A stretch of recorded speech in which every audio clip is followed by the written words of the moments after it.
Ito yung nakakatakot na part sa Hollywood Wax Museum na nandun kami sa zombie room. Ayan, tapos meron biglang nangangalabit ng mga zombie ng lamig-lamig ng kamay. Tingnan mo yung mukha niyan. Tapos pumasok, ang sobrang dilim niyan. Tapos biglang may sisigaw at biglang may humahawak sa iyo na napakalamig ng kamay. Yung kasama namin dyan, takot na takot. Sigaw ng sigaw, kaya ako nang nauna. Tapos ayan, nasa kulungan sila. Inuuga-uga niya yung pinto. Tingnan mo yan. May mga zombie dyan. Tapos yan, mga kalansay ng mga zombie. O ayan, tingnan mo, ang laki-laki ng kamaang mata. Nakakatakot. Tingnan mo yung mga kamay niya.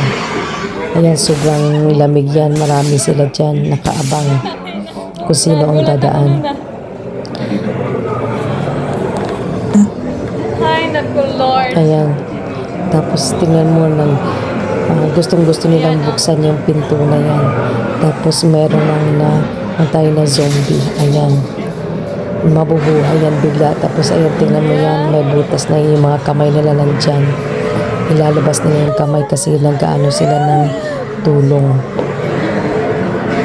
Nakakatakot. Tingnan yung mga kamay. Sobrang lamig yan pag nahawakan kayo. O kayo ba papasok dyan sa loob? Kaya niyo bang pumasok dyan? Ayan, tingnan mo. May mga bungo na dyan. Ayan, tingnan mo dyan. Andyan sila. Nagmamakaawa para nangingi ng tulong. Ayan pa yung ibang zombie dyan. Nag-aabang yan sila. Humihingi ng tulong. Gustong-gusto nilang buksan yan. Tingnan mo yung mga mukha nila. Hindi ba nakakatakot yan? Ayan, tingnan mo. Gustong-gusto ka nilang hawakan at yung ano na yan, yung mga box na yan, yung mga storage yung dyan nilalagay yung mga pangalan lahat ng mga namatay. Ayan, tapos pumasok na naman kami sa ibang room. Ayan, tingnan niyo, ayan. Oh, wala na yung zombie na, tingnan niyo. Ayun. Tapos ayan, nakahiga pa.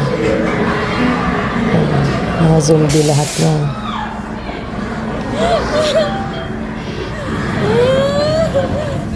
Ayan pa.